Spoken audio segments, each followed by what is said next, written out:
The myth versus reality of medieval brothels. When most people today hear the word brothel, they imagine something drawn from movies or novels. Dim candlelight, velvet curtains, flirtatious laughter, and a hint of danger wrapped in seduction. The medieval brothel, however, was nothing like this fantasy. If you were transported back in time, stepping through the crooked wooden doorway of one of these places, you wouldn't be greeted by romance or glamour. You would be assaulted by stench, chaos, and an atmosphere so harsh that most modern visitors would not survive a single night inside. This gap between the myth and the reality is the first thing you need to understand before venturing into the darker parts of this series. Today's imagination smooths out the ugliness of the past.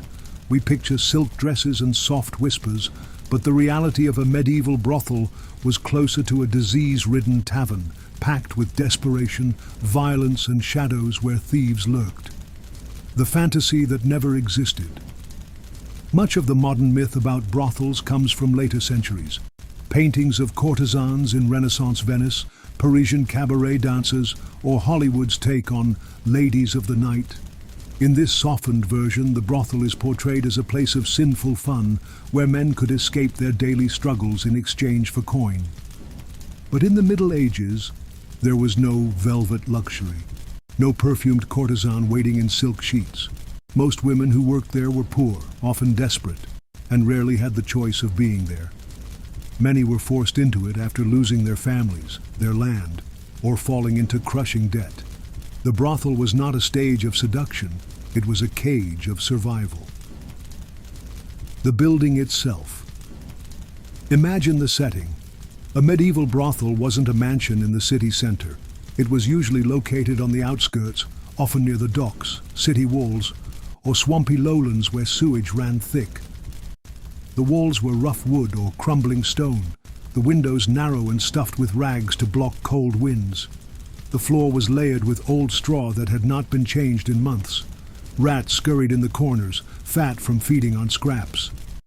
When you pushed the door open, the first thing that hit you was the air. It was heavy, sour, and thick with the mix of sweat, smoke, spilled ale, and unwashed bodies.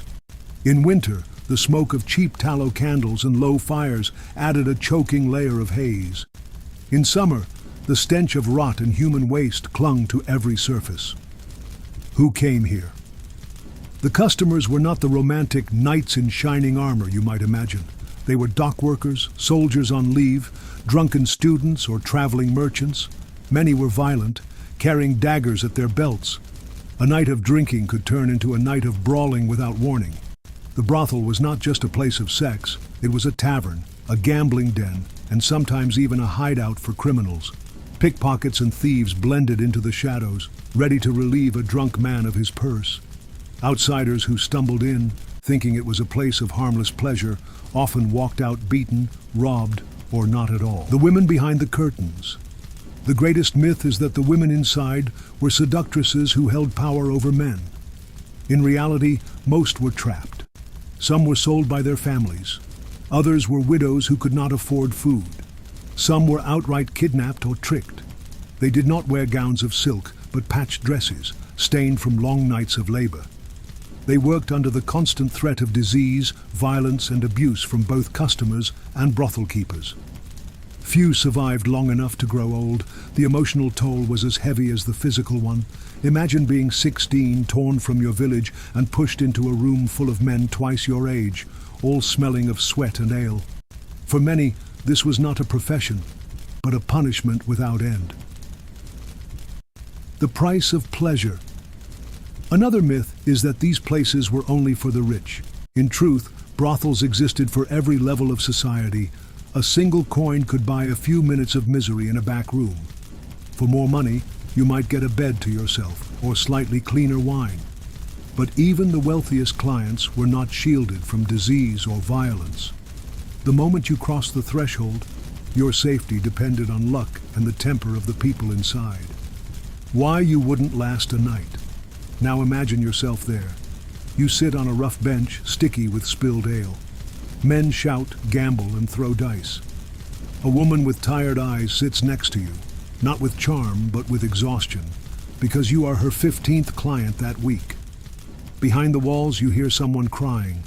Upstairs, a fight breaks out, and the sound of a dagger being drawn makes your stomach twist. The air grows hotter, thicker. Your skin itches from fleas hiding in the straw.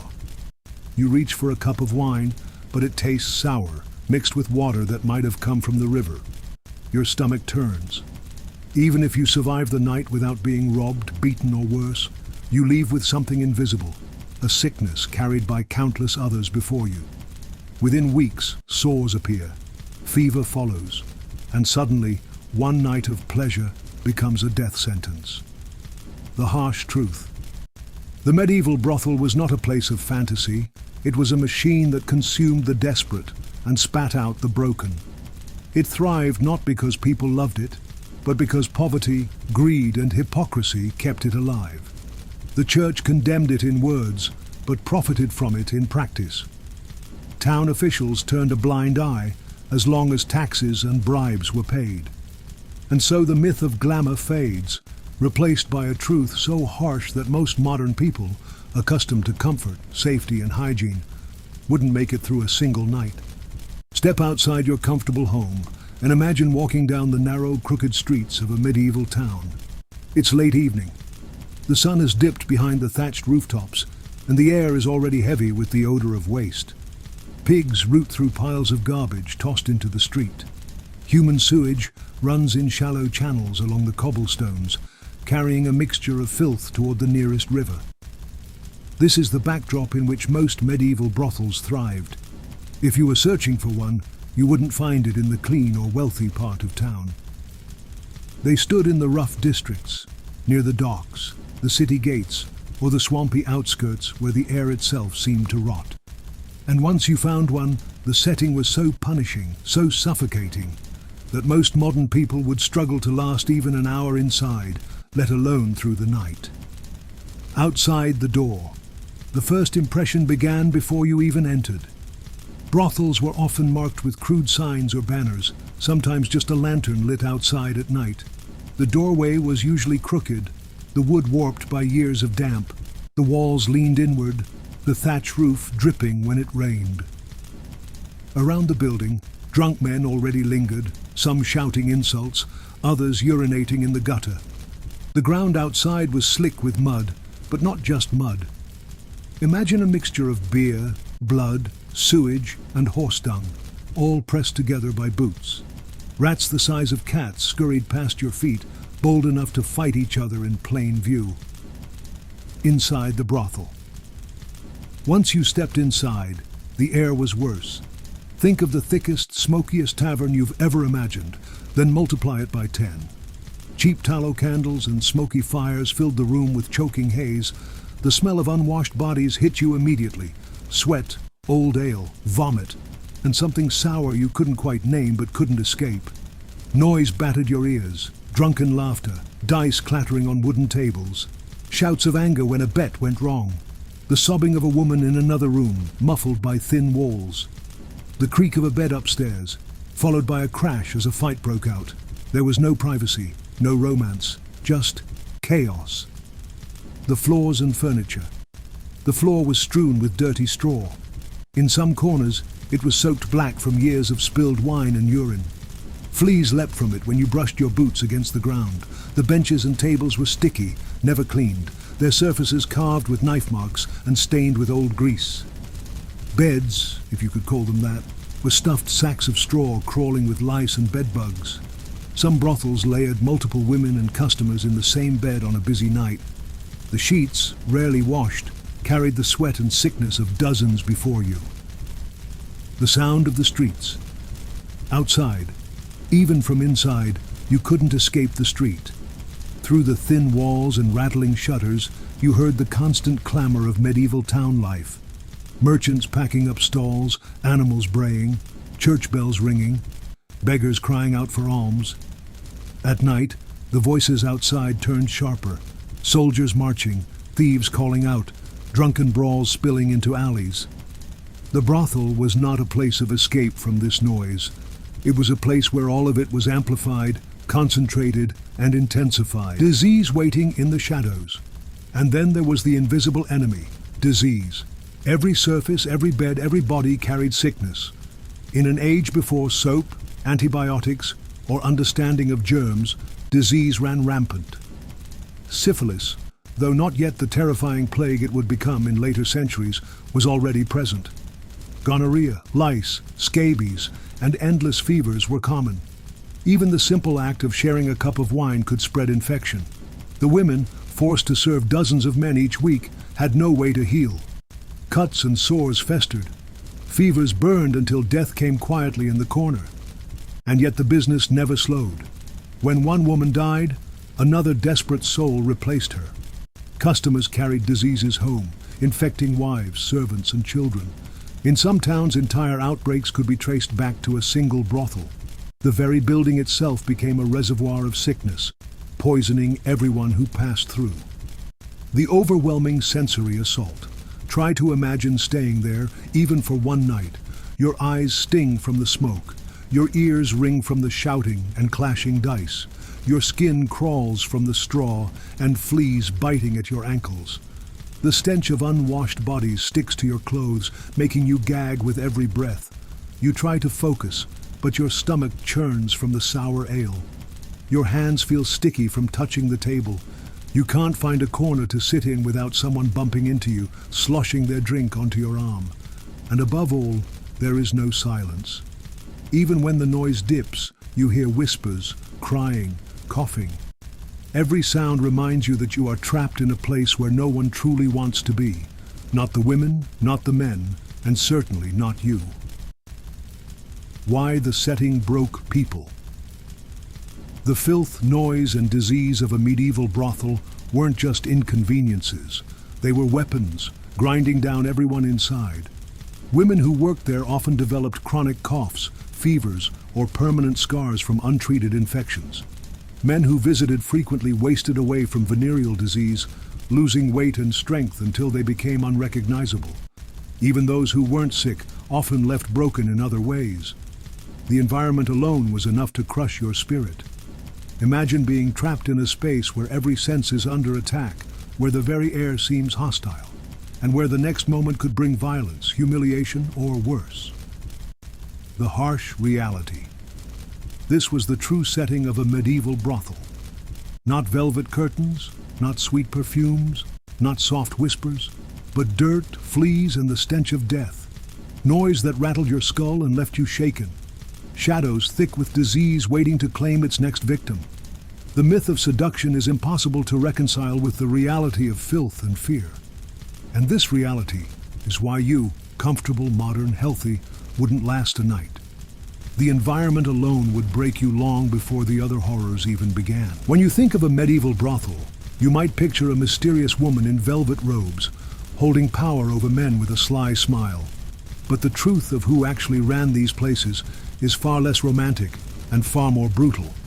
Behind every smoky doorway and crooked sign was someone pulling the strings. Sometimes it was a widow trying to survive. Other times it was a criminal exploiting desperation. And in many cases, it was the town officials themselves, men who condemned sin from the pulpit but quietly profited from it in practice. The Madam Myth. Modern stories often present brothels as ruled by a sharp-witted madam, a woman hardened by experience, who protected her girls while squeezing coins from drunk customers. While a few women did rise to that position, most medieval brothels were not so empowering. In reality, many brothels were run by men, pimps, tavern owners, or gang leaders who saw women as property. Those run by women were usually widows or desperate wives who had no other way to survive after their husbands' deaths. These madams were not glamorous. They were often just as trapped as the women working for them, forced to pay heavy bribes to city officials and constantly fearing closure, arrest, or violence from customers. The role of town councils. Here's where it gets darkly ironic. Many medieval cities officially licensed brothels. The same councils that passed laws against theft, heresy, and gambling would turn around and collect taxes from brothel owners. Take London's infamous Southwark stews. These riverside brothels were directly licensed by the Bishop of Winchester. The church itself profited from their operation, even as priests preached against lust on Sunday mornings. The women working there were nicknamed Winchester geese, and when they died from disease or exhaustion, they were often buried in unconsecrated pits, far from holy ground. This wasn't unique to England. In German cities, French towns, and Italian ports, local governments tolerated brothels because they served a public function. The logic was cruel but simple. Better to have men spend their lust in controlled houses than to risk dishonoring the wives and daughters of respectable citizens. Bribes and corruption. Of course, licensing wasn't free. Brothel keepers paid fees, bribes, and taxes. Officials looked the other way so long as their purses stayed heavy. If a brothel fell behind on payments, suddenly the sheriff might arrive to shut it down, or worse, burn it to the ground as an example. This meant that brothel owners were often as desperate as their workers. Every coin mattered. Every night, enough customers had to come through the door to pay off the officials, buy more cheap ale, and still have something left to feed themselves. And when money ran short, the brothel keeper often turned ruthless, beating women, selling them off, or forcing them to take more clients than they could endure. Criminal underworld connections. Brothels weren't just tolerated businesses. They were hubs of the medieval underworld. Thieves and gamblers used them as meeting points. Smugglers stored stolen goods in their back rooms. Pickpockets followed drunk customers out the door and into the night. Sometimes the brothel itself was a trap. Customers were lured inside with the promise of cheap pleasure, only to be drugged, beaten, and robbed. Brothel keepers made deals with gangs, share the profits, and everyone walks away richer. This made brothels doubly dangerous. You weren't just risking disease. You were stepping into the lair of criminals who saw you as prey. The church's silent hand. It's impossible to talk about who ran these places without pointing to the church. While priests thundered against fornication, bishops and abbots often pocketed the taxes from brothels. They justified it by calling brothels a necessary evil. Better to contain sin in one district than let it spread uncontrollably through the women as property. Perhaps the harshest truth about who ran these places is this. Women inside had little control over their own lives. Some were bought outright, their debt transferred from one brothel to another. Others were forced to sign contracts they couldn't read, binding them to work off debts that never seemed to shrink. A woman might think she was entering service for 1 year, only to find herself trapped for a lifetime. The brothel keeper was not a protector. He or she was an owner. And ownership meant control, punishment, and replacement when the woman was too sick or too broken to continue. What it meant for a visitor. So why does this matter for you, the imaginary traveler stepping back into this world? Because who ran the brothel determined your fate. If the keeper was desperate, you might be overcharged, drugged, or robbed. If the brothel was tied to gangs, you might not leave alive. If it was owned by the church, you might feel safer. But you were still feeding a system built on exploitation. No matter the type, one truth remained. The people running these places cared little for you, and even less for the women inside. Profit was the only concern, and survival was the only law. Why you wouldn't last. Think about it. You're sitting in a corner, clutching your coin purse. The brothel keeper's eyes are on you, measuring your worth. Are you rich enough to bleed dry, weak enough to rob, or naive enough to be tricked into debt? The women are tired, the air is foul, and the walls themselves seem to whisper with corruption. There is no safety, no justice, no escape. Behind the laughter and the music, everything is controlled by someone ruthless, someone who doesn't care if you walk out alive. And this is why you wouldn't last a night. Because the brothel wasn't just a house of pleasure. It was a business of survival, greed, and cruelty, run by people who thrived on the suffering of others. If you want to understand why you wouldn't last a night in a medieval brothel, you have to look beyond the flickering candles, the shouting men, and the sour ale. You have to see the women. They were not courtesans wrapped in silk, nor seductresses with painted lips and hidden daggers. They were, in truth, some of the most desperate, broken, and forgotten people in the medieval world. Their lives were short, brutal, and filled with a kind of suffering that left scars far deeper than the body. To step into a medieval brothel was to step into their prison. Not a choice, but a trap. Modern myths sometimes suggest that women chose this life. The harsh truth is that very few did. Most ended up in brothels because they had no other options. A peasant girl who lost her family to plague might find herself wandering the streets with no food, no dowry, and no protection. A widow, stripped of her husband's income, might be forced into it to keep from starving.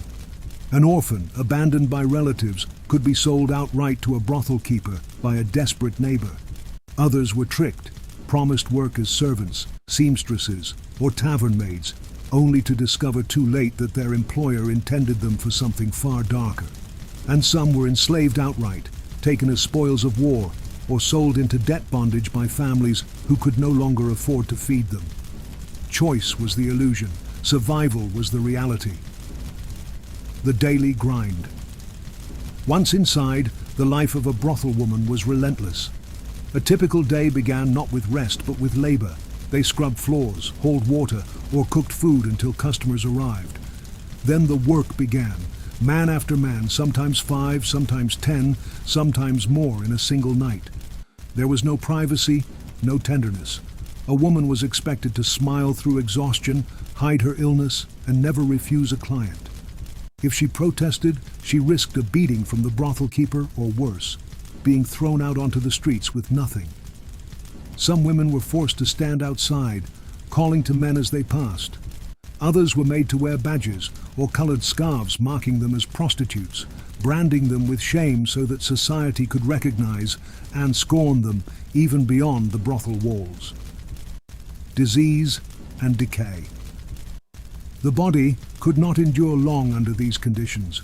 Venereal diseases spread like wildfire. Women developed sores, rashes, and fevers. Many grew gaunt and weak from malnutrition. Their teeth rotted from poor diet, their skin scarred from infections. And yet, they kept working until their bodies completely failed. A sick woman was still expected to take clients.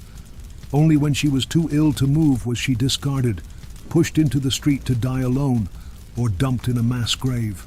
Life expectancy inside a medieval brothel was pitifully short. Some girls entered at 13 or 14, only to be dead before 20. Emotional ruin. The physical suffering was only half the story. The emotional toll was even greater. Imagine being a young woman, perhaps barely a teenager, forced night after night into acts you didn't choose. Imagine carrying the weight of society's judgment, mocked, shunned, and treated as less than human. There was no dignity. Customers often insulted and beat the women, seeing them as objects rather than people.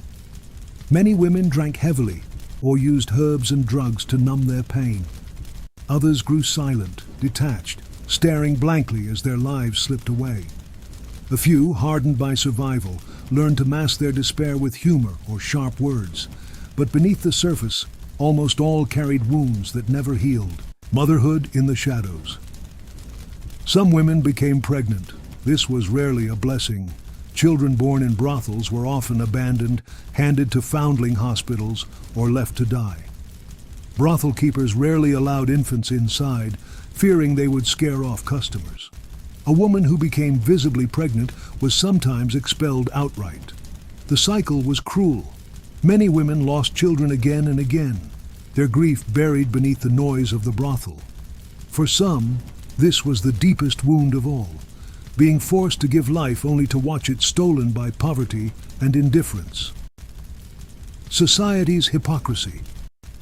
What makes their suffering worse is the way society treated them. Men used them freely but despised them afterward. Towns labeled them outcasts, forcing them to live in certain districts or wear distinctive clothing. The church condemned them as sinners, even as priests and monks visited in secret. Respectable women crossed the street to avoid them. Market vendors sometimes refused to sell to them. And yet, every city tolerated brothels because they were seen as a necessary evil. The women themselves bore all the shame while everyone else, the customers, the keepers, the officials, walked away untouched. Moments of resistance. And yet, Within this bleakness, there were flashes of humanity. Some women formed bonds with each other, protecting newcomers, sharing food, or warning one another about dangerous clients. There are records of women testifying in court against violent men or escaping brothels together to seek a better life. A few even managed to rise in power, becoming brothel keepers themselves. But this rarely meant freedom. It only meant moving from one cage to another. Why you wouldn't last among them now? Picture yourself stepping into that world, surrounded by these women. Their faces are tired, their eyes hollow, their smiles forced. You might expect flirtation, but what you see instead is exhaustion. You might expect glamour, but what you find is misery painted with a thin veneer of survival. To sit among them, to hear their coughing, to smell the sickness clinging to their skin, to listen to their stories of loss and betrayal, you would not last. The weight of their suffering would crush you, just as it crushed them every day. The women of the medieval brothel were not entertainers. They were survivors of a brutal system that used them, drained them, and discarded them. And their lives are the strongest proof of why a single night inside such a place was a nightmare few modern souls could endure. In a medieval brothel, nothing happened without money. Every drink, every touch, every moment had a price attached. For the women, it was survival. For the brothel keeper, it was profit. For the city, it was taxes and control. If you walked into one of these places thinking it was just about lust, you would quickly discover that it was also about economics. A harsh, unforgiving system where every body was a commodity and every action was weighed in coin. The price of a visit. So how much did it actually cost? That depended on the city, the woman, and the quality, or filth, of the brothel. In a cheap slum-side brothel, a single encounter might cost only a handful of copper coins, barely the price of a loaf of bread. In slightly more respectable houses, it could cost a few silver pennies, enough to buy a chicken or two at the market. For comparison, a laborer in medieval England might earn 2 to 3 pennies a day. So a night in a brothel could swallow an entire day's wage. The wealthy, of course, could pay more. Nobles and merchants might spend extravagant amounts not just for sex, but for food, drink, music, and temporary illusions of luxury. But the reality was that the majority of customers were poor or working-class men, scraping together coins for a fleeting escape. Payment in more than money. Coins weren't the only currency. In some towns, men paid with food, wine, or clothing. A sailor might trade fish or salt. A farmer might pay with a sack of grain. This bartering system meant that women often received payment in things they couldn't even use. A brothel keeper usually collected the goods and sold them for cash, taking the profit while the women saw little. In some cases, women themselves were treated as currency. A desperate father might hand over his daughter to settle a debt. A gambler might lose a female relative as collateral in a game of dice. These grim transactions remind us that economics inside a brothel wasn't about free exchange. It was about survival and exploitation. The business model brothels weren't just tolerated. They were deliberately structured businesses. A keeper had to buy or rent the building, bribe officials, purchase ale and food, and maintain a staff of women. Every woman's earnings were split, often heavily, between herself and the keeper. Some kept only a tiny fraction of what they earned, while others received nothing but food and shelter in return for their labor. This meant that women often worked endlessly, not for profit, but to cover the constant debts imposed on them. Need new clothes? The keeper provided them, then charged it as debt. Got sick? The cost of herbs or a healer was added to the ledger. No matter how many customers she served, the numbers rarely balanced. It was an early form of debt slavery disguised as employment. Taxes and city profits. Here's the cruelest irony. Medieval cities profited directly from brothels. Many towns imposed official taxes on brothel owners, sometimes monthly, sometimes yearly. Others demanded entry fees from new women, turning their suffering into city revenue. In some cases, the money was used for public works, repairing roads, building bridges, or even funding churches. Imagine walking through a cathedral, its soaring stained glass windows shining with holy light, knowing that some of those coins came from the bodies of desperate women in the city's brothels. This is why officials tolerated brothels even when the church preached against them. They were simply too profitable to close. Alcohol and gambling, hidden profits. Sex was only one part of the brothel economy. Alcohol and gambling often brought in as much, if not more. Ale was cheap to brew and easy to water down. A cup sold for a few pennies might contain more river water than beer, but drunk men rarely noticed. Wine, when available, was equally thin and sour. Still, customers paid for it, and the profits went straight into the keeper's pocket. Dice games, card games, and betting added another layer. Men lost coins as fast as they spent them, sometimes wagering more than they could afford. When debts grew too large, fights broke out, or brothel keepers stepped in with threats, demanding payment in whatever form was available. The illusion of luxury. The economics of the brothel wasn't just about money, it was about illusion. A man might step inside and feel like a king for a night. He could buy wine, laughter, music, and a woman's company, pretending for a few hours that he was richer, braver, or more desirable than he really was. But when the coins ran out, the illusion collapsed. He was tossed back into the muddy streets, poorer than before. For the women, the illusion worked differently. They were told they could earn independence, that hard work could pay off their debts. But the system was stacked against them. The house always won. The cost of staying alive. Behind every transaction was a deeper price, the cost to the women themselves. Each coin, each meal, each sip of wine they earned came at the cost of their health and dignity. Their bodies were spent faster than the coins could be collected. Their spirits were drained long before their debts were paid. For some, the ultimate cost was death, dying young from disease, malnutrition, or violence, while the brothel keeper simply replaced them with another desperate soul. Why you wouldn't last in this economy. Now imagine yourself inside this system. You sit at a sticky table, clutching your few coins. The keeper eyes you, calculating exactly how much he can bleed from your purse. The woman sitting beside you smiles, but her eyes betray her exhaustion. She knows she'll see almost none of the money you hand over. The ale tastes foul, but you pay anyway. Dice roll across the table, and you're tempted to gamble, only to lose the last of your coins in minutes. The keeper demands more. The room grows hotter, louder, more desperate. You realize too late that this isn't entertainment. It's a machine built to drain you.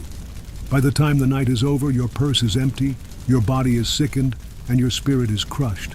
You have paid not just in money, but in every ounce of your strength. And this is why you wouldn't last a night. Because the brothel's economy wasn't designed for pleasure, it was designed for profit. And in this brutal system, everyone was expendable, except the coins. Disease, decay, and the doctor who couldn't save you. Step into a medieval brothel for just one night, and the danger doesn't come only from knives, angry husbands, or jealous pimps. The real killer is much quieter, lurking in the air you breathe, the sheets you touch, and even the kisses you steal. In this chapter, we pull back the curtain on the health risks of the medieval sex trade, where infections were everywhere, cures were dangerous, and survival was a gamble you probably wouldn't win. The invisible enemy. When modern people think of medieval dangers, they picture swords, plague, or starvation. But in the brothel, the greatest threat was often invisible. Disease. No antibiotics, no understanding of germs, no latex gloves or condoms, just raw human contact and a rotating cast of strangers. Syphilis, gonorrhea, and chlamydia, though not fully understood at the time, were ravaging bodies. In fact, syphilis exploded across Europe in the late 15th century, and it hit brothels like wildfire. Imagine painful sores, rotting skin, blindness, and madness. Without treatment, the disease could eat away at your brain, leaving you paranoid and delusional before finally killing you. And that was just one infection. The myth of the cleansing bath. Some brothel owners tried to reassure nervous clients by offering a warm bath before and after the deed. Candles would flicker around wooden tubs, perfumed oils were poured in, and attendants whispered that the water washed away sickness. But here's the reality: it did nothing. In fact, those tubs became breeding grounds for bacteria. Instead of preventing disease, the communal water spread it faster. You thought you were being careful, but you were just soaking in other people's infections. What passed for medicine? If you caught something, your options were bleak. Medieval medicine was a mix of superstition, astrology, and a bit of trial and error herbalism. A doctor might tell you your humors were imbalanced and prescribe bloodletting. Another might rub mercury ointment on your sores, an actual practice that poisoned as much as it cured. Other common remedies included boiling wine poured over wounds, painful and useless, leeches to suck out the sickness, herbal mixtures made of garlic, sage, or vinegar. Better than nothing, but hardly reliable. At best, these slowed the symptoms. At worst, they hastened death. The social stigma diseases from brothels weren't just painful, they were shameful. A knight, a priest, or even a king could find himself with festering sores, yet admitting it was unthinkable. Many men tried to hide their infections, which only spread them further. Women working inside the brothels often bore the heaviest burden. They had little power to refuse customers, little access to real care, and when they became too visibly ill, they were often cast out, left to die in the streets or fend for themselves in slums. The brothel, which once promised food and shelter, became a death sentence. Plague in the air. And let's not forget the broader threat, the Black Death. In times of epidemic, brothels became hotbeds of infection. The close quarters, poor hygiene, and constant contact with strangers meant the plague spread like fire through dry grass. Picture this. One night you enter for pleasure, the next morning half the workers are coughing blood, and by the end of the week, the doors are sealed with chalk marks warning of death inside. If you thought you were just buying a night of company, you may have been buying your own funeral. The long-term consequences. Let's say you survive one night. You may not notice the infection immediately. Diseases could lie dormant for weeks or months. Slowly, your body would weaken, sores spreading, pain increasing, energy fading. If you were a soldier, you'd lose your edge in battle. If you were a farmer, your fields would rot while you wasted away. If you were a noble, your secret illness could become a scandal that ruined your reputation. The medieval brothel didn't just take your money, it could take your future. Why you wouldn't last modern people sometimes laugh at history, imagining they'd adapt easily. But one night in a medieval brothel meant rolling the dice with your life.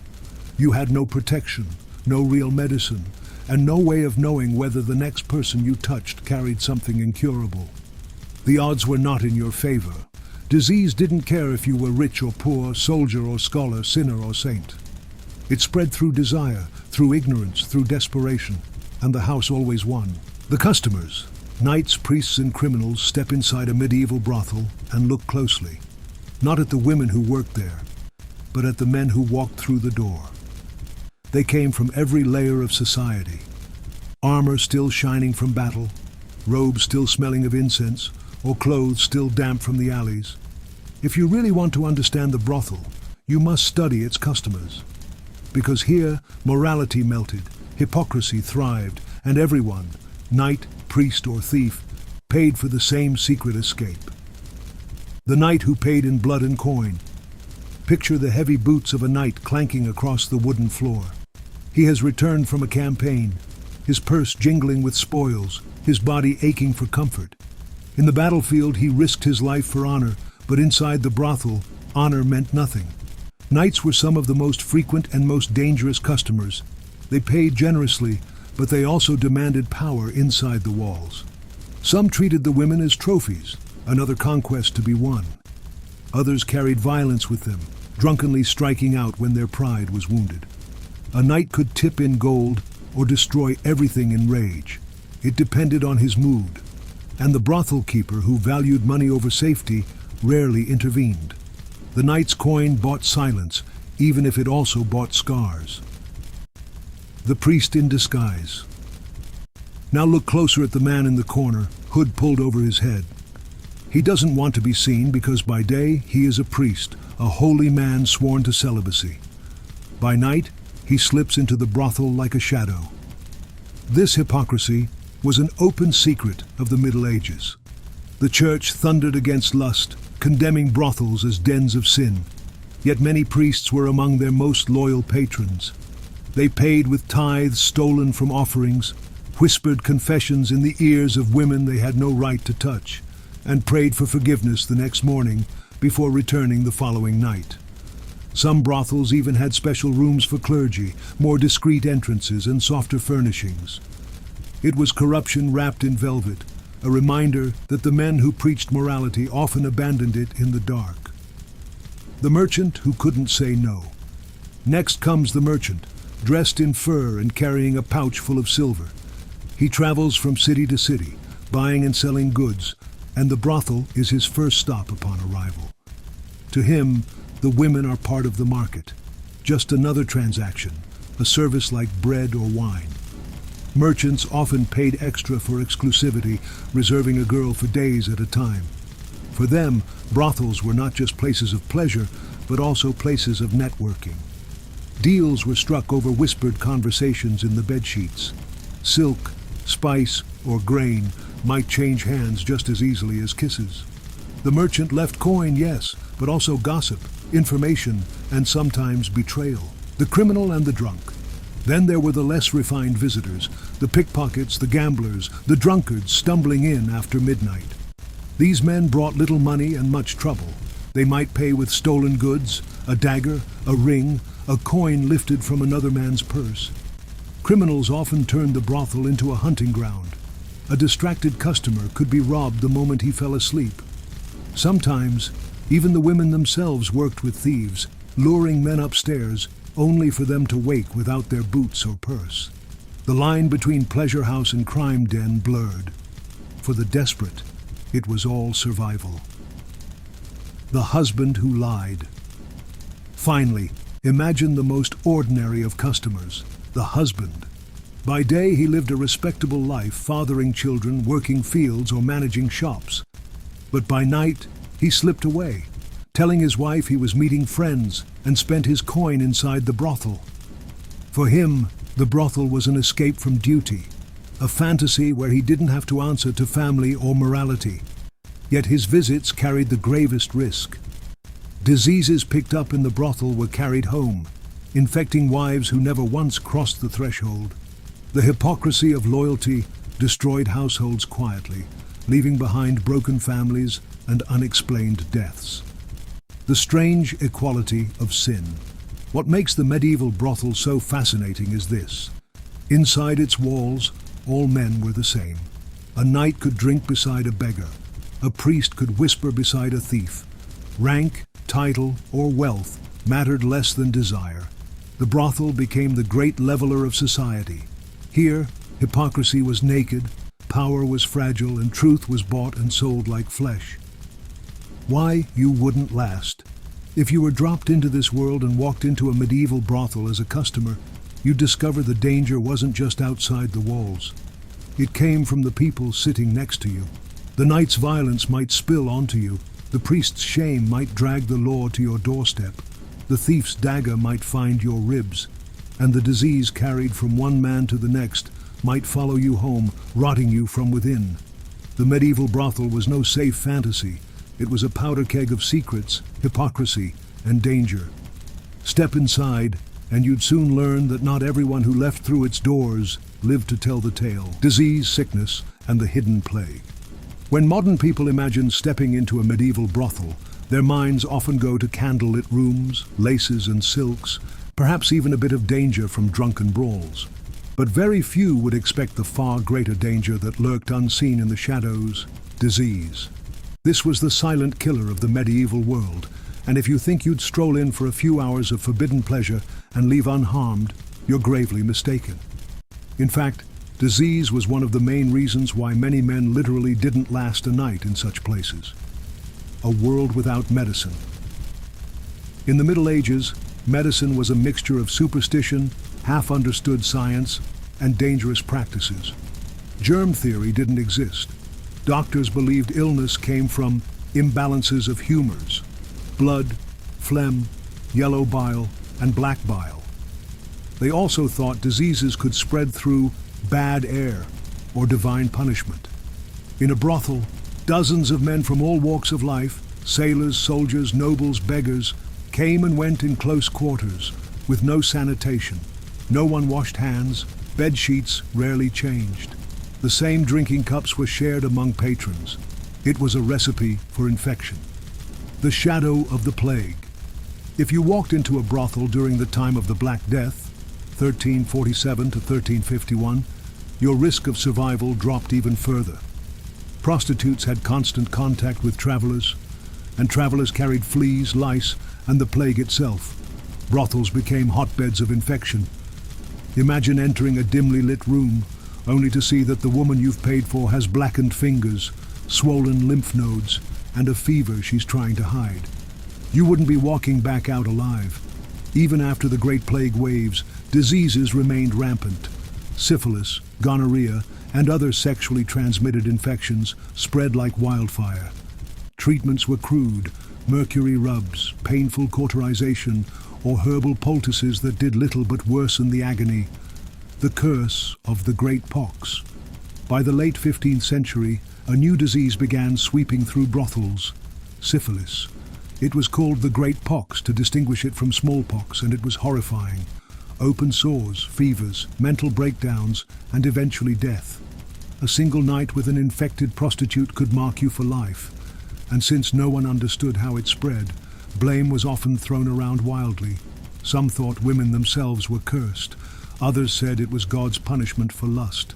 Imagine spending your coin for an evening, waking up the next week with a rash that never went away, slowly decaying over years. Many medieval men thought it was witchcraft. Today, we know it was syphilis picked up in the brothel bed. A life of constant illness. The women working inside brothels suffered worst of all. With limited choices, they often worked while ill, their bodies marked by sores, fevers, or infections. Patrons noticed, but desperation outweighed caution. Many of the women died young, long before their 30s, not just from violence or poverty, but from disease eating away at them. Prostitutes also rarely had access to medical care. Hospitals often refused them, priests denied them the sacraments, and towns treated them as necessary evils but not worth saving. A woman with a visible infection might be beaten, expelled, or forced into hidden work where conditions were even worse. Disease as a weapon. Sometimes, towns even used prostitutes as a tool of war. Chronicles tell us that infected women were deliberately sent to enemy camps to spread sickness among soldiers. In these moments, the brothel became a battlefield of biological warfare. If you think of yourself as a soldier looking for release in such a place, you may have been signing your death warrant without even knowing it. Everyday sickness in the brothel. It wasn't just the big-name diseases. Everyday illnesses spread like wildfire too. Tuberculosis, lice infestations, dysentery, and skin infections were rampant. In overcrowded rooms where dozens slept, coughed, and sweated together, you could pick up something as small as scabies or as deadly as pneumonia. The air inside was often thick with smoke, sweat, and unwashed bodies. Rats scurried in corners. Fleas and lice hopped freely between patrons. Just breathing in that environment could sicken you. The risk to the patrons, and it wasn't only the prostitutes who paid the price. Patrons carried diseases home, to wives, children, and fellow townsfolk. Brothels were accused of being breeding grounds for epidemics, spreading illness far beyond their walls. Cities sometimes tried to regulate prostitution, not for morality, but for public health. Some towns forced prostitutes to live in separate quarters or undergo inspections, but these measures were rarely effective. Still, the stigma of disease clung tightly to anyone who had visited such a place. Rumors about men wasting away or showing unholy sores were often whispered in marketplaces. To be seen leaving a brothel was to risk your reputation and possibly your life. Why you wouldn't last a night. So, why wouldn't you last a night in a medieval brothel? Because every handshake, every shared goblet of ale, every touch could carry death. Disease was the silent, invisible companion to every encounter. You wouldn't see it coming. You might think you were walking away unscathed, only to find yourself bedridden days later, your body burning with fever, your skin breaking into sores, your mind unraveling. The medieval brothel wasn't just a den of vice, it was a house of contagion.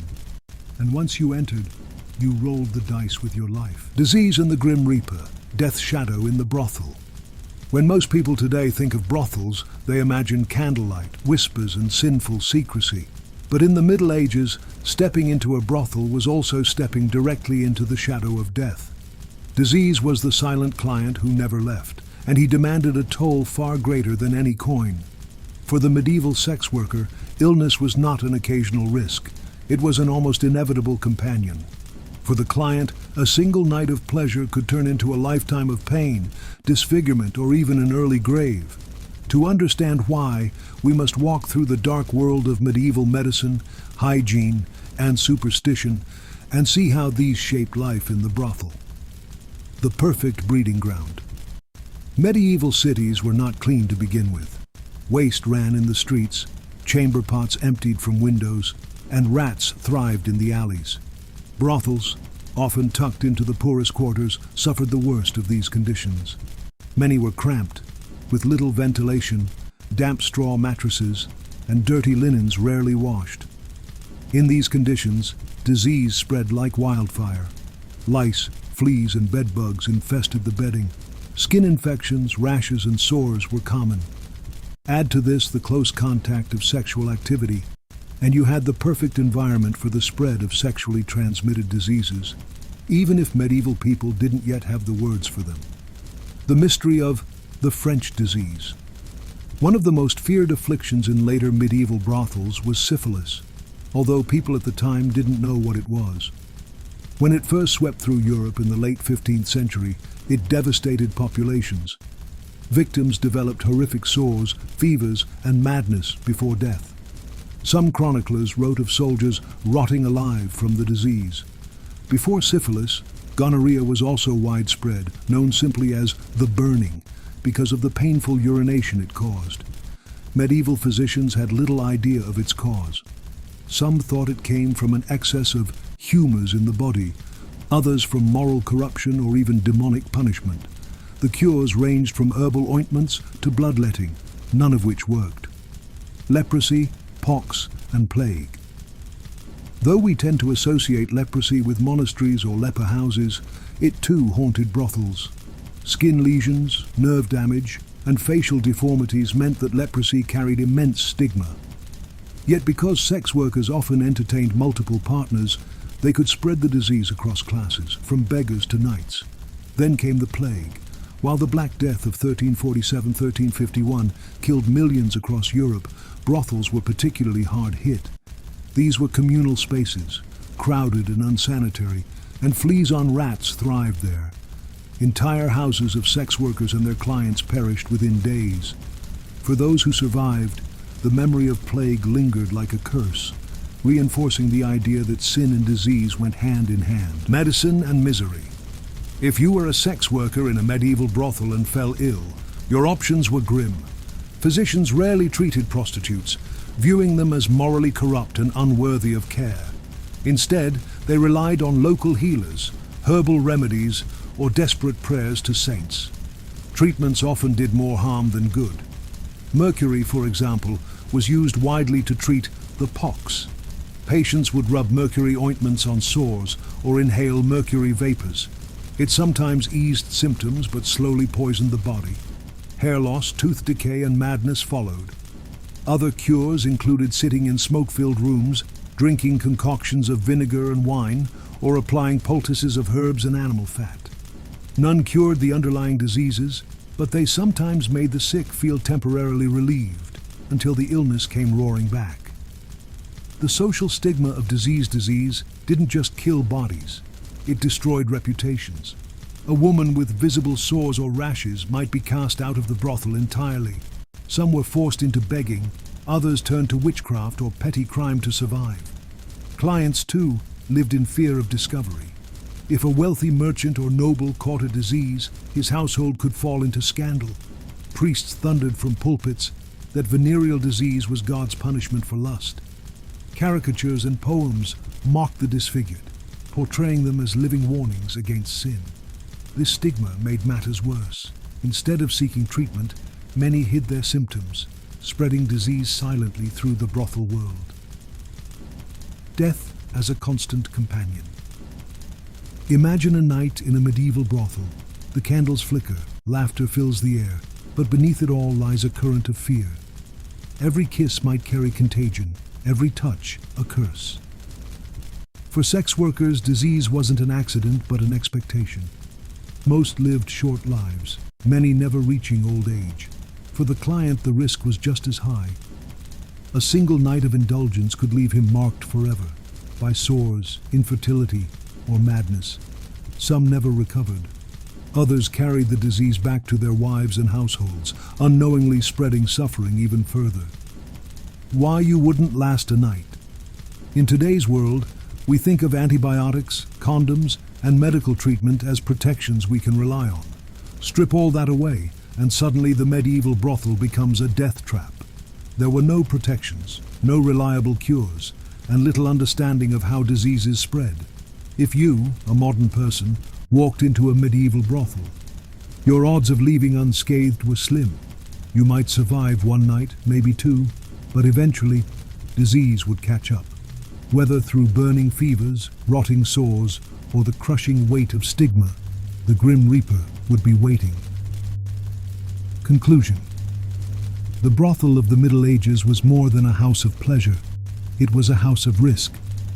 Disease hovered in every room, hidden in every caress. For the sex workers who lived there, survival meant constant negotiation with illness, shame, and death. For the clients, indulgence carried the highest possible price.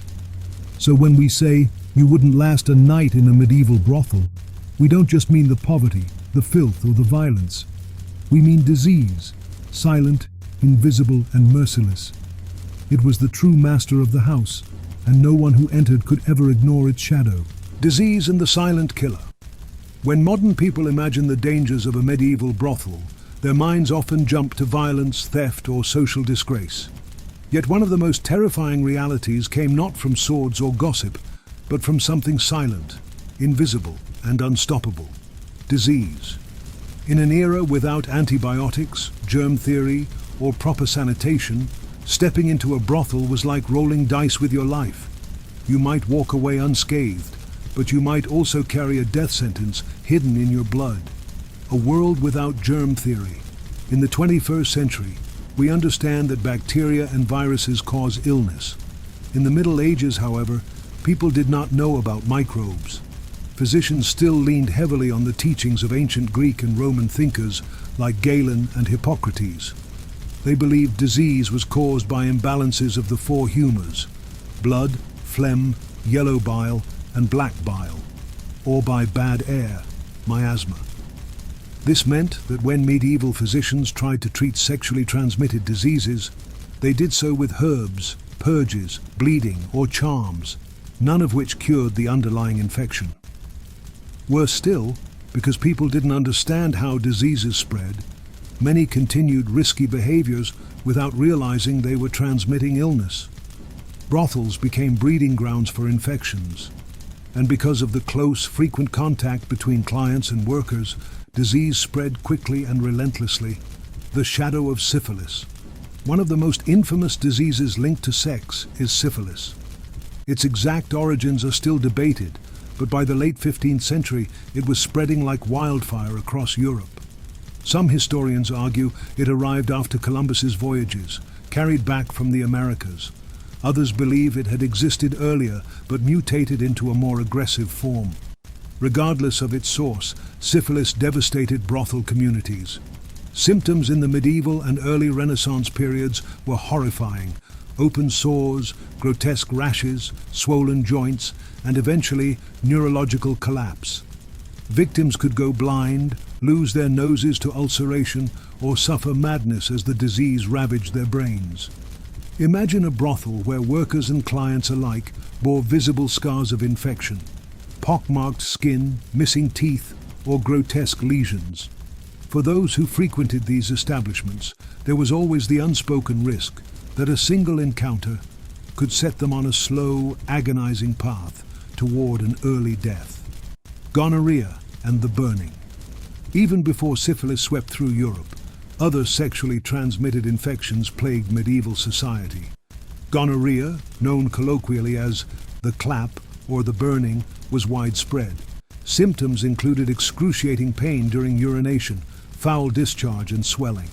Unlike syphilis, gonorrhea rarely killed directly, but it could cause infertility, chronic pain, or complications in childbirth. For sex workers, the constant exposure meant many lived with untreated infections for years. Clients, too, carried the disease back to their wives and mistresses, spreading it across all levels of society. Women at risk. For the women working inside brothels, disease was often a death sentence. Their bodies were already worn down by poverty, malnutrition, and constant pregnancies or abortions. Repeated exposure to untreated infections made them vulnerable to chronic illness and shortened lifespans. Pregnancy carried enormous risk. A child conceived in a brothel might be born sick, deformed, or stillborn. Midwives sometimes tried to treat infected women with herbal poultices, mercury ointments, or fumigations, treatments that often did more harm than good. The stigma was just as dangerous. A woman showing obvious signs of disease was often shunned, cast out of the brothel, or abandoned to the streets.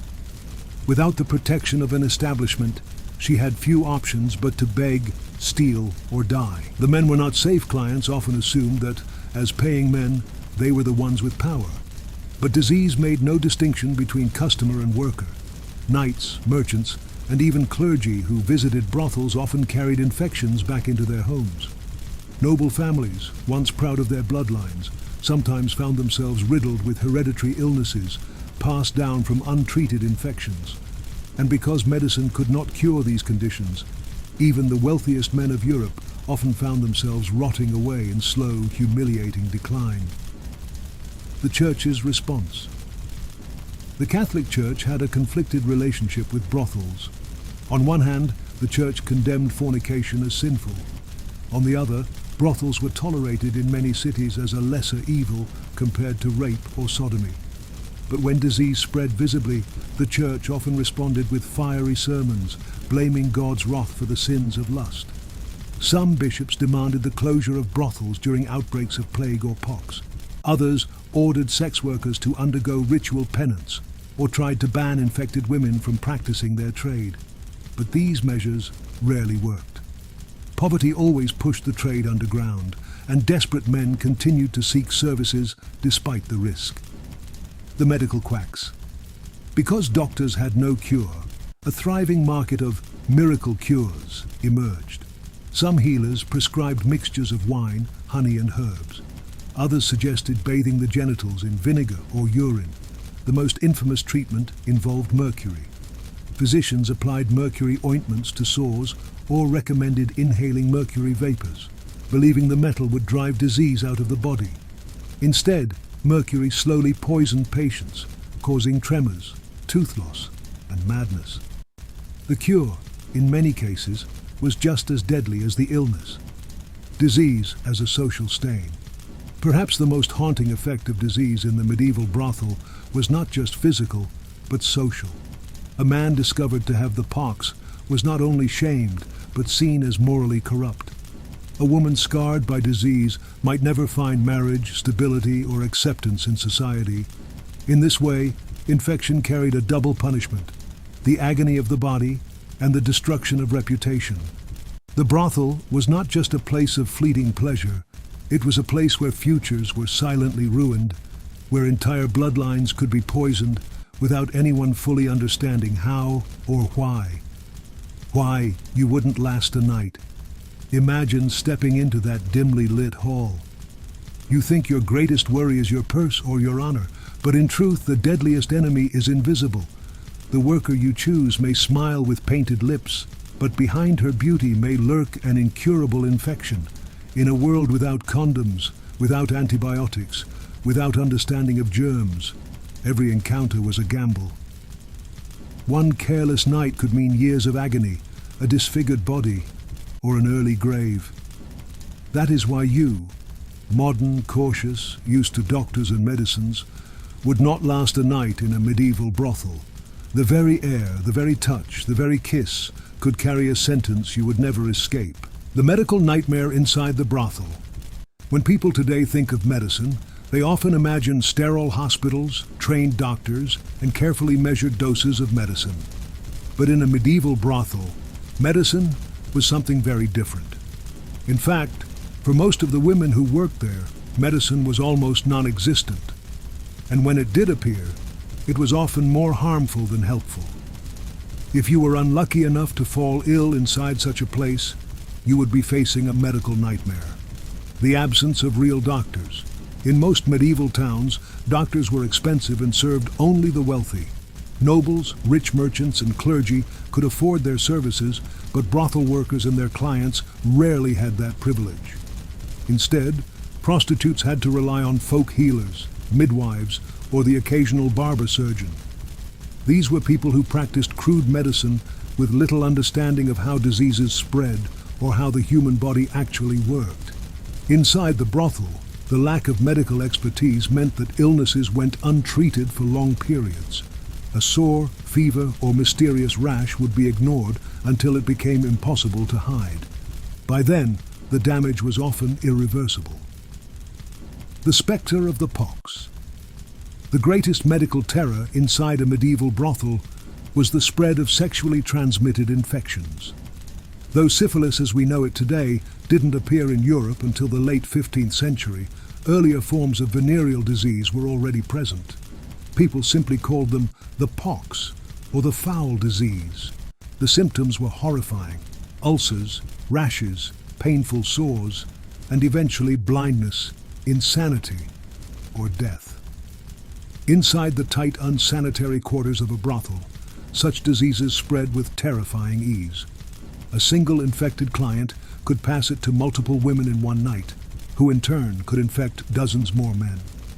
The shame attached to these illnesses made matters worse. Many refused to admit they were infected, hoping the sores would go away on their own. By the time the truth became undeniable, the disease was already spreading like wildfire. Dangerous cures. Of course, people did try to treat these diseases, but their methods were often far more dangerous than the illness itself. Common remedies included mercury ointments. Prostitutes with sores were told to rub mercury onto their skin. Mercury is highly toxic, and prolonged exposure led to neurological damage, tremors, and sometimes death. Bloodletting. Barber surgeons would cut veins open to balance the humors. This often left the patient weak and more vulnerable to infection. Herbal brews. Midwives sometimes provided herbal potions to cleanse the body. At best, these had little effect. At worst, they caused severe poisoning. Prayer and holy relics. Many brothel workers, desperate for relief, turned to churches and shrines, paying priests to bless them or touching religious relics in the hope of divine healing. None of these treatments addressed the actual causes of disease. They only prolonged suffering and spread illness further. Women's health neglected. For the women inside medieval brothels, reproductive health was a constant concern. Repeated pregnancies, unsafe abortions, and untreated infections were common. Midwives might be called in to perform secret procedures, but these were often dangerous and done in poor conditions. If a prostitute became pregnant, she faced enormous risk. Childbirth in the Middle Ages was already deadly, and in a brothel it was even worse. Poor diet, hard labor, and untreated diseases made complications almost inevitable. Many women died young, their bodies worn down by repeated pregnancies, infections, and lack of care. The constant pain of everyday life. Even without major diseases, the daily life of a brothel worker was filled with smaller, constant medical problems. Infections from small cuts, dental pain, parasites, and stomach illnesses plagued everyone. Lice crawled through hair and clothing, fleas infested the mattresses, and rats spread disease through their droppings. There were no antibiotics, no painkillers, and no reliable doctors. If you developed a toothache, you might have it yanked out with pliers. If you broke a bone, it was set crudely, often leaving you deformed for life. For many women, the only way to cope was to numb themselves with alcohol. Wine and ale were cheap and available, and they dulled both physical and emotional pain. But heavy drinking created its own health problems, leaving the women trapped in a cycle of sickness and despair. The spread beyond the brothel.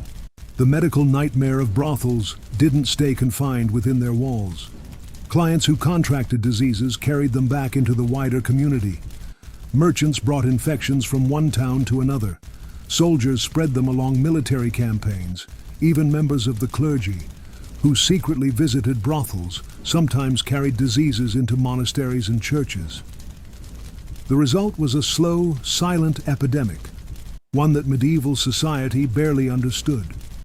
Many blamed prostitutes themselves, labeling them as sources of corruption and disease. But in truth, the entire system of unsanitary living, lack of medical care, and widespread ignorance allowed these illnesses to flourish. Living with no hope of healing. Perhaps the cruelest part of the medical nightmare was the lack of hope. Today, people with infections or diseases can seek treatment and expect recovery. In the Middle Ages, there was little expectation of healing. Illness was often seen as divine punishment, a cross to bear, or simply fate. A woman who fell sick inside a brothel knew her life would be short. She might try mercury ointments, herbs, or prayers, but deep down she likely understood that she was doomed. Many died young, in their 20s or early 30s, their bodies ravaged by disease. Conclusion: the true horror. The brothel's medical nightmare was not just about disease, it was about neglect, ignorance, and suffering without hope. For the women trapped inside, every day was a battle against pain and infection. For the men who visited, each encounter carried a hidden risk of illness. To step inside a medieval brothel was to step into a world where sickness lingered in every shadow. Without real medicine, without knowledge of germs, and without compassion from society, the brothel became less a house of pleasure and more a slow path toward misery and death. If you think you could have lasted a single night inside such a place, consider this. One encounter might leave you with a disease that no one could cure, a lifetime of pain, and a reputation that destroyed you forever. That is why the medical nightmare of the medieval brothel was perhaps its most terrifying secret, and why you, like anyone else, probably wouldn't last a night in one. The stench and filth you couldn't escape. If you picture a medieval brothel, your imagination might lean toward candlelit chambers, silken sheets, and maybe a touch of perfume to mask the rawness of the trade. But that picture would be more fantasy than fact. In reality, the sensory experience was closer to a nightmare. The overwhelming stench of sweat, unwashed bodies, rotten food, and waste hung in the air so thickly that stepping through the door would feel like an assault on your senses. This wasn't just an inconvenience, it was part of the reason you, a modern visitor, wouldn't last a single night inside. The air itself was an enemy. Medieval cities were already infamous for their lack of sanitation. Streets were filled with horse manure, human waste often dumped from chamber pots, and the reek of tanneries, butchers, and stagnant water. Now, imagine concentrating all those smells into one building that rarely, if ever, received a thorough cleaning. Brothels were not built with fresh airflow in mind. Windows were small, if they existed at all, and doors stayed closed for privacy. Inside, the air turned hot, stale and suffocating, mixing body odor, smoke from tallow candles, and the damp smell of moldy straw on the floors. For modern lungs used to air conditioning and sanitation, breathing in that atmosphere would be physically nauseating. You might gag within minutes. Bodies that rarely bathed. Hygiene in the Middle Ages was sporadic at best. Bathhouses existed, but they were expensive, and the church often frowned upon excessive bathing as a sign of vanity or even sin. Prostitutes, who worked long hours and lived in poverty, rarely had the luxury of a regular wash. Many masked their scent with cheap oils or herbs, but nothing truly hid the sour tang of sweat soaked into dirty clothes and unwashed hair. Imagine lying down on a straw mattress, shared by countless strangers before you, with the odor of a dozen bodies clinging to the sheets. The mix of human sweat, blood, and fluids seeped into the fabric and the straw beneath, creating a smell so strong it lingered for weeks. You might hold your breath the moment you entered, but you couldn't escape it for long. Rotting food and drink brothels doubled as taverns, and that meant food and alcohol were part of the experience. But preservation methods were primitive. Meat spoiled quickly, ale turned sour, and bread grew mold. Food scraps and bones littered the floors, attracting rats, flies, and cockroaches. In the heat of the summer, the stench of rotting leftovers mixed with the already oppressive body odor, creating a smell almost unbearable. Some records even suggest that brothels dumped their waste, food and human alike, into cesspits beneath the building. The result? A permanent rising stench that made every step echo with rot. The scent of disease. One detail that's often overlooked is how disease itself had a smell. Untreated infections festered, producing odors that were impossible to ignore. Syphilitic sores, for example, carried a sour, putrid odor. Infected wounds, abscesses, and tooth decay added to the mix. The air in a brothel wasn't just foul. It carried the signature of illness itself. For someone today, walking into that miasma would feel like a horror. You'd instinctively cover your nose and mouth, but in the 14th century, no one thought twice about it. That smell was simply life. One detail that's often overlooked is how disease itself had a smell.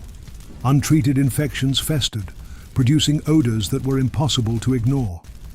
Syphilitic sores, for example, carried a sour, putrid odor. Infected wounds, abscesses, and tooth decay added to the mix. The air in a brothel wasn't just foul, it carried the signature of illness itself. For someone today, walking into that miasma would feel like a horror. You'd instinctively cover your nose and mouth, but in the 14th century, no one thought twice about it. That smell was simply life. Why you wouldn't last? The modern body is conditioned to expect clean spaces, disinfected hospitals, deodorized rooms, air fresheners, masking even the smallest odor. Dropping you into the stench-filled reality of a medieval brothel would overwhelm not just your nose, but your stomach. Nausea would rise within minutes. Your eyes might water from the acrid smoke of tallow candles. You might even vomit from the sheer intensity of it all. The workers and clients of the time were hardened by constant exposure. They didn't notice the stench because their entire world smelled bad. But you, with your 21st century senses, would find it unendurable. You wouldn't last the night, not because of danger, disease, or violence, but because your body would revolt against the very air you had to breathe. The noise and violence at night. If you think the brothel went quiet when the sun went down, you'd be dangerously mistaken. Night was when these places came alive, and alive meant chaos.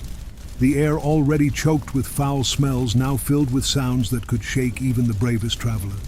For you, a modern outsider, stepping into that storm of noise and violence would not just ruin your sleep, it might cost you your life.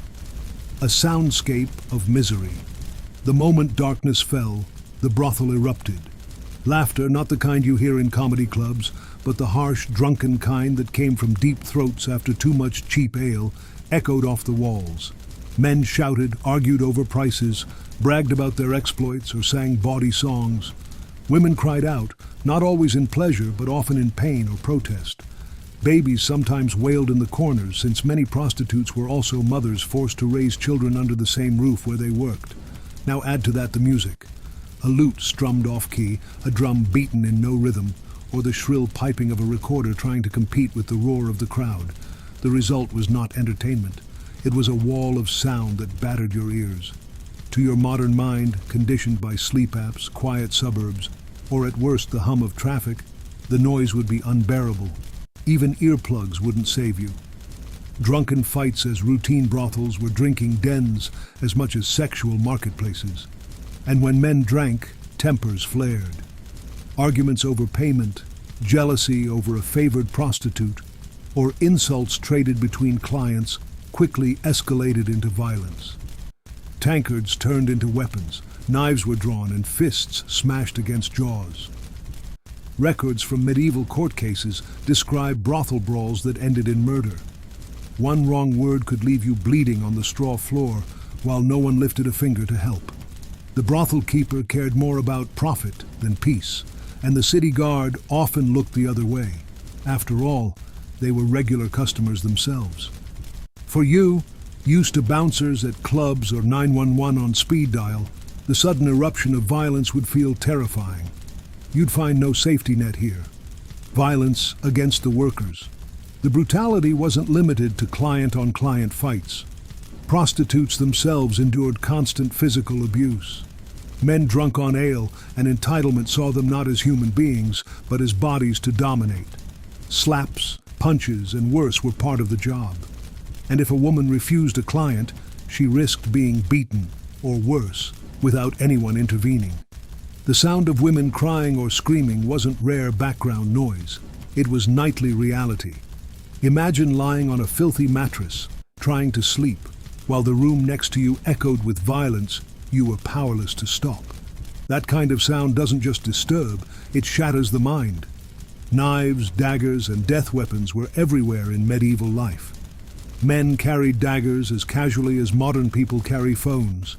A fight in a brothel wasn't just shouting and fists, it was often bloodshed. Slashed arms, gutted stomachs, throats cut in drunken rage. Floors sticky with blood weren't unusual. Prostitutes sometimes carried knives themselves, not for offense but for survival. If you stumbled into such a fight, unarmed and unprepared, your chances of walking out whole were slim. Even if you weren't the target, stray blows and random anger could fall on you. The sound you can't escape. Close your eyes and picture it. The clash of mugs, the scrape of daggers on wooden tables, the dull thud of fists hitting flesh, the shrieks of women, the bawdy laughter of men, the crying of children, and the relentless drone of out-of-tune music. It's not background noise, it's a prison for your mind. For medieval ears, it was life as usual. But for you, the constant noise would keep your nerves on edge, adrenaline pumping through your body, unable to rest or relax. By midnight, you'd be exhausted. By dawn, you'd be shattered, if not physically harmed. Why you? The constant threat of disease and death. If the stench, noise, and violence didn't already crush your spirit, there was another horror lurking in the shadows of the medieval brothel: disease. The kind of sickness that didn't just ruin your night, but haunted your body for life, or ended it outright. Step inside, and every breath, every touch, every sip of ale was a gamble with death. A house of invisible killers.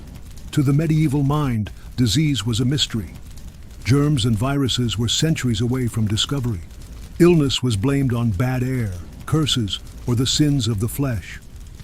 In a brothel, all three explanations seemed to fit perfectly. The truth, of course, was simpler. No hygiene, no medicine, and endless physical contact meant infections spread like wildfire. For you, a modern visitor used to antibiotics and vaccines, this place would be a nightmare laboratory of pathogens. Just one careless night could mean a slow, agonizing death. The shadow of the pox syphilis, the dreaded Great Pox, was the most feared brothel disease of all. In its early stages, it caused sores and rashes, but if untreated, it attacked the body from the inside, rotting flesh, warping bones, and eventually eating away at the brain. Victims went blind, insane, or died screaming. In a brothel, syphilis was everywhere. Condoms as we know them didn't exist. Early attempts at protection included animal intestines tied off at the end or linen sheaths soaked in chemicals. They tore easily, and they burned the skin. Most men didn't bother. The result? Every encounter was Russian roulette. If you thought an awkward trip to a modern clinic was bad, imagine realizing your skin was breaking out in sores while medieval doctors tried to cure you by bleeding you with leeches or rubbing mercury on your body. You'd pray for death long before the disease delivered it. The curse of the clap gonorrhea, known crudely as the clap, was just as rampant. It meant pain with every urination, pus oozing from the body, and infections that could spread to the joints or bloodstream. In women, it often caused infertility. In men, it could scar the urethra so badly that urination became torture. For medieval prostitutes, who had no way to treat or escape it, gonorrhea was practically inevitable. Some tried herbal remedies, washing with wine or vinegar, but nothing truly worked. For you, stumbling into such a world without antibiotics, the pain alone could drive you mad within weeks. Beyond the bedroom, plague and pestilence. And the brothel didn't just offer venereal diseases. These places were crowded, filthy, and poorly ventilated. That made them breeding grounds for everything: lice, fleas, tuberculosis, dysentery. Worst of all, during plague years, brothels became death traps. The Black Death didn't discriminate between sinner and saint. Prostitutes died in droves, and clients carried the disease back to their families, spreading it across cities. Imagine lying on your straw mat, trying to sleep, while hearing coughing fits all around you. The wet, rattling kind of cough that you instinctively know means death is close. Every touch, every breath in that cramped, stinking room was a gamble. Medieval medicine, a cruel joke. You did fall ill. Help was worse than useless. Doctors prescribed bleeding, purging, or sweating out the evil humors. For venereal diseases, mercury ointments were the most common cure. Patients were told, "A night in the arms of Venus leads to a lifetime on Mercury." The treatment poisoned as much as it healed, rotting gums, loosening teeth, and sometimes killing outright. In other cases, sufferers were shamed, whipped, or branded for their sins, rather than treated. Prostitutes especially were blamed for spreading disease, though it was the clients who carried infections far and wide.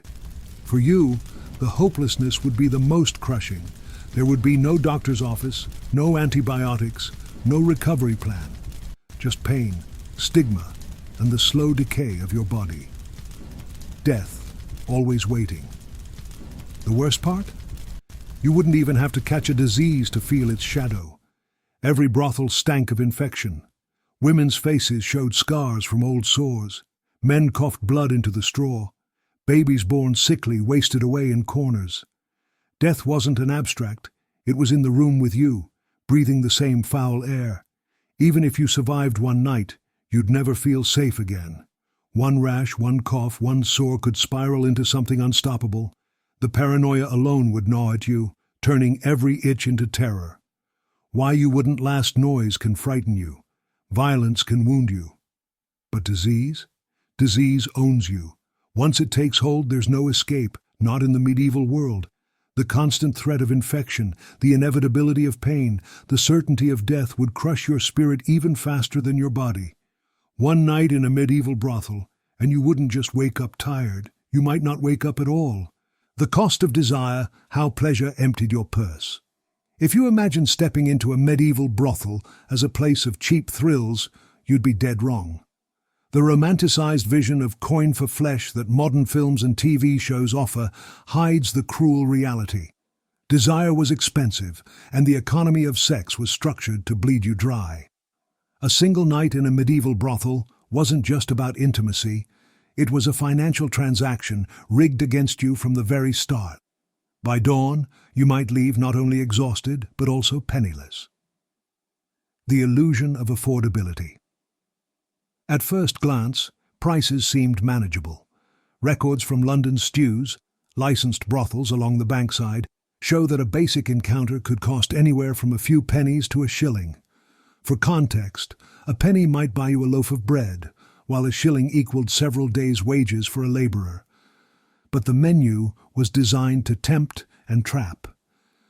Basic services were cheap, but the more exotic or extended your stay, the more outrageous the bill became. Brothels often had tiered systems: quick encounters for working-class men, extended sessions for wealthier clients who wanted conversation, wine, and food along with company, luxury treatments for the elite, including music, entertainment, and private chambers that resembled miniature palaces. By the time the night ended, what started as a cheap indulgence often turned into a financial disaster. Add-ons that bled you. Dry brothels operated like taverns or inns, offering far more than just sex. Everything was marked up. Wine and ale cost double or triple the usual tavern price. Food was overpriced and often stale. Customers paid more for a bowl of stew than a night might spend in a roadside inn. Bathing services, often advertised as a luxury of cleanliness, were another trick. Heated water, scented oils, or perfumes could cost as much as the act itself. The brothel keeper, often a woman called a bawd or madam, knew well that men in a state of lust were unlikely to argue over coin. Once you were inside, every indulgence was a calculated drain on your purse. The trap of credit. Not every man walked in with enough cash, but brothels had a solution: credit. If you didn't have enough coin, the madam might lend you what you needed. But this wasn't charity, it was a financial trap. Interest rates could be outrageous, and unpaid debts quickly turned into lifelong obligations. In some cases, men were forced to pawn personal belongings, boots, cloaks, or even weapons to cover their bills. It wasn't unusual for a drunk client to stumble out of a brothel in nothing but his underclothes because he'd traded away everything else to settle his debts. Different clients, different costs. The cost of pleasure wasn't equal for everyone. Social class heavily influenced both price and treatment. Peasants and laborers. They could afford only the cheapest options, often in crowded communal spaces with little privacy. Hygiene was poor, and the women serving them were often the most desperate, older, or sick. Merchants and craftsmen. These men formed the bulk of clientele. They might afford private chambers or company for several hours, but the cost still bit into their profits. Nobles and knights, for the elite, brothels provided extravagant services. A noble might hire multiple women, demand music and feasting, and expect lavish rooms. Their bills were astronomical, but for them it was about status as much as pleasure. The irony was clear. The richer you were, the more you paid, but the poorer you were, the greater the damage to your livelihood. Fines and hidden fees. Even the church and crown profited from desire. Licensed brothels paid fees to operate, and some of these costs were passed on to the clients. A service charge might be added to your bill in the form of higher prices. And if you were caught outside a licensed brothel, visiting prostitutes in alleys or inns, you might face legal fines that exceeded the cost of the encounter itself. The system ensured that no matter what path you took, someone was taking your coin. Sex as a luxury commodity. Historians often compare medieval brothels to modern casinos, designed to dazzle, seduce, and bankrupt their clients. The thrill wasn't just about physical satisfaction, it was about indulgence in a forbidden luxury. That feeling of rebellion, of doing something sinful, made men willing to spend more than they could afford. A night in a brothel wasn't about the basic act of sex. It was about performance, display, and the illusion of status. You weren't just paying for a woman. You were paying for an escape from your ordinary, miserable medieval life. When desire turned to ruin, countless stories survive of men whose lives were ruined by brothel expenses. Some gambled away family savings, others pawned tools they needed for work, and a few ended up in debtor's prison after failing to pay. Moralists of the time loved to use these tales as warnings. Preachers would thunder from pulpits about men who went into brothels with coin and came out with nothing but shame. Their message was clear: lust leads not only to damnation of the soul, but also to the emptying of the purse. Why you wouldn't last. If you wandered into a medieval brothel with the mindset of a modern tourist, you'd be destroyed financially. The atmosphere of temptation, the endless add-ons, the manipulation of credit, and the hidden costs would leave you broke before the night ended. Your hunger, your thirst, your desire for comfort, everything was monetized. And unlike today, there were no consumer rights, no fixed pricing, no refund policies. Once you stepped inside, you were at the mercy of the house. So while the allure of pleasure might draw you in, the reality was far harsher. You'd leave not only morally compromised in the eyes of the church, but also financially wrecked. The watchful eye, church and city crackdowns.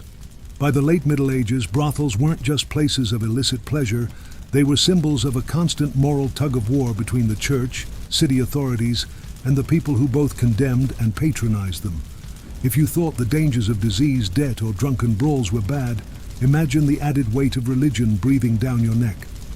To last a single night inside, you'd have to navigate not just personal risk, but also the threat of raids, sermons, and eternal damnation hanging over your head. The church's public war, private hypocrisy. The medieval church maintained a clear official stance. Prostitution was a sin. Priests thundered from pulpits, warning men of the fires of hell if they so much as stepped through a brothel's doors. Yet behind closed doors, reality was more complicated.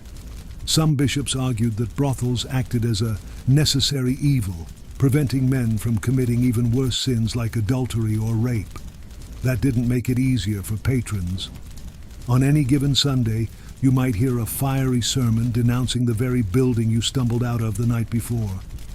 Your soul was always under scrutiny, and confession booths would fill with guilty whispers from men desperate to be absolved, only to return to the same house a week later. Living with that kind of spiritual whiplash was exhausting. You weren't just risking your health, you were risking your eternal soul. City crackdowns. When morality meets law. In cities like London, Florence, or Paris, brothels weren't simply ignored. They were policed, licensed, and sometimes publicly punished when they crossed invisible moral lines. Authorities might allow a district to thrive for years, then suddenly announce a sweeping closure under pressure from church leaders. For a customer, that meant uncertainty. You might slip into a familiar den one night, only to find it shuttered the next, its madam dragged before magistrates.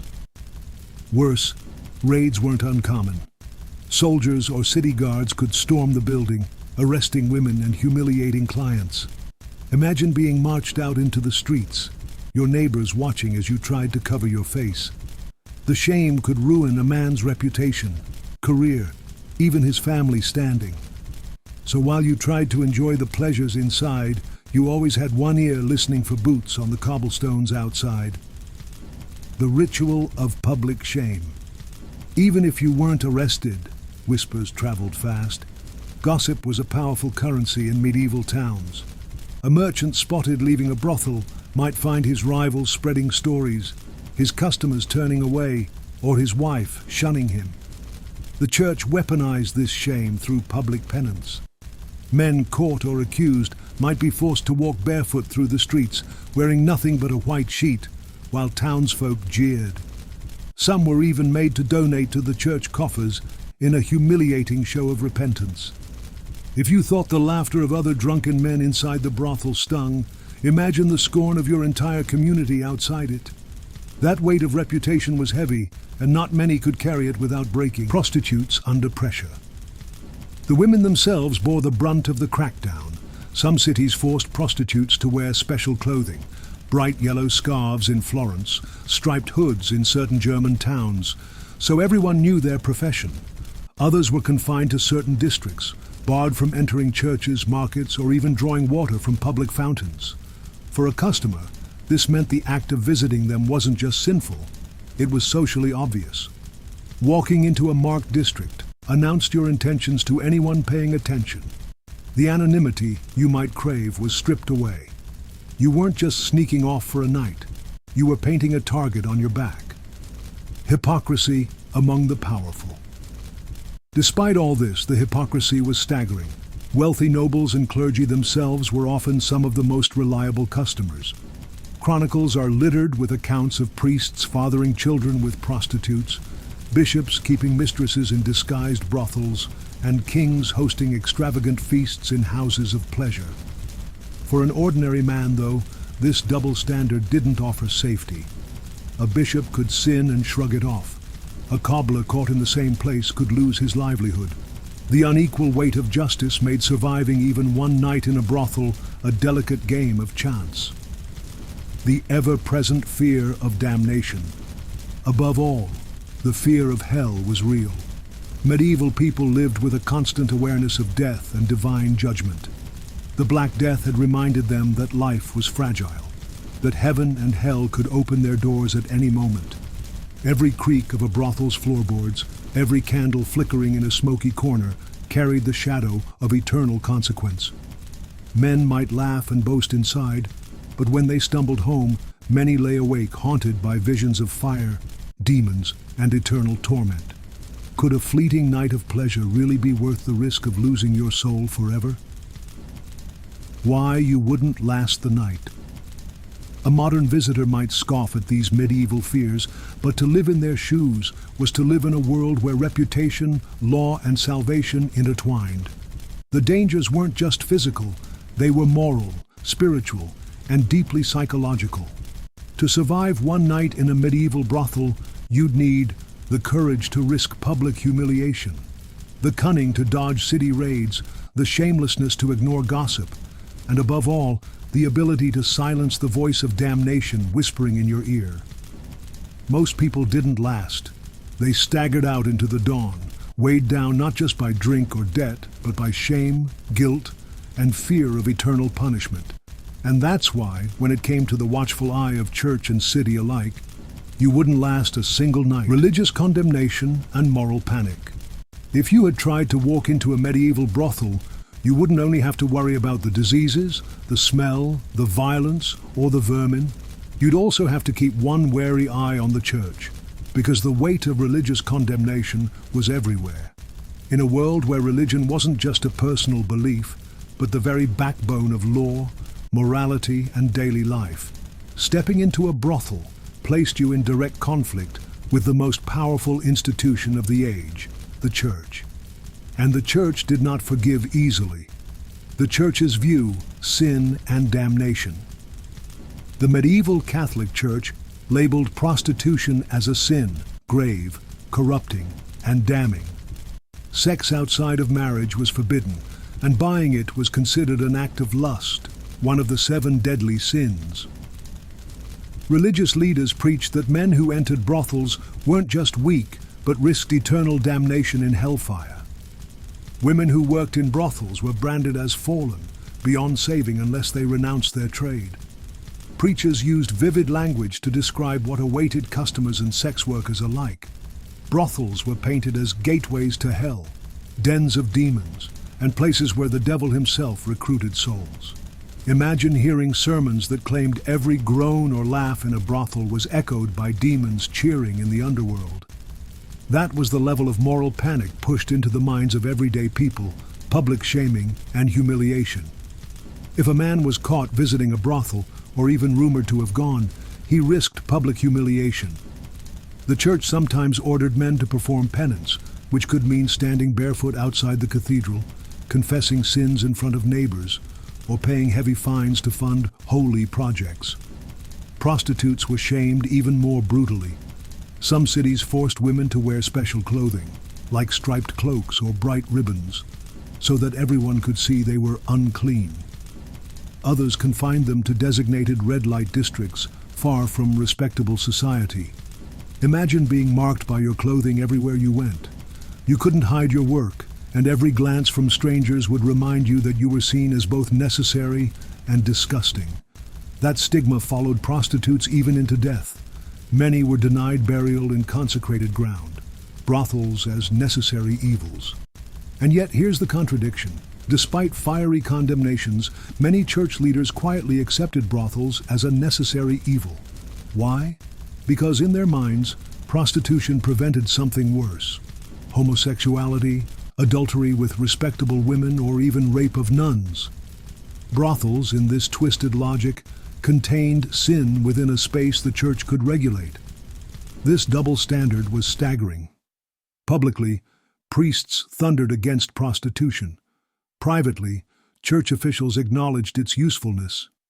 In some towns, church-owned land was even leased to brothel keepers. Imagine the hypocrisy. The same institution damning customers to hell might also be collecting rent money from the very sin they condemned. Religious raids and crackdowns. There were times, though, when moral panic exploded into action.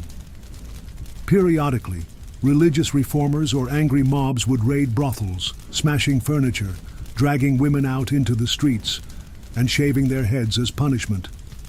Women might be whipped, branded, or expelled from the city altogether. The men who visited often escaped with lighter punishment, or none at all. Moral judgment fell hardest on the women, branded as corruptors rather than victims of circumstance. A medieval double standard in its rawest form. Picture being in one of these establishments when a mob came crashing in, torches flaring, shouting priests and neighbors screaming curses. There would be no escape without shame, and in some cases, no escape with your life. Confession and fear of the afterlife. For men, the biggest fear wasn't the mob, it was confession. Medieval people believed that dying with unconfessed sins meant the church didn't stop at sermons. They staged morality plays in public squares, dramatizing the fate of prostitutes and their clients. Actors dressed as devils would drag men into hellmouths on stage, while prostitutes were portrayed as sirens leading men to destruction. These performances weren't just entertainment, they were public warnings designed to terrify ordinary people away from brothels. Imagine being a man who had just visited one. Watching such a play, surrounded by neighbors, you'd feel as if the actors were calling you out personally, reminding you that hellfire was supposedly waiting for you. The constant fear of judgment. In every medieval town, the church bells rang out daily, calling people to mass, to confession, to repentance. And with every toll of the bell, a man who had walked through a brothel door would feel the weight of his sin pressed deeper into his chest. Prostitutes lived with the same burden, never able to forget that they were labeled beyond saving by the same people, who secretly relied on their existence. Living with that fear, that constant reminder that heaven was closed to you, was its own form of torture. Why you wouldn't last a night, so why wouldn't you last a night in a medieval brothel? Because you wouldn't just face the stench, the vermin, the diseases and the danger, you'd also face the crushing weight of religion. Every groan of laughter, every flicker of candlelight, every whispered deal would carry with it the echo of eternal damnation. It wasn't just the body that was at risk, it was your soul. And in a world where religion ruled every thought, that fear might be the heaviest burden of all.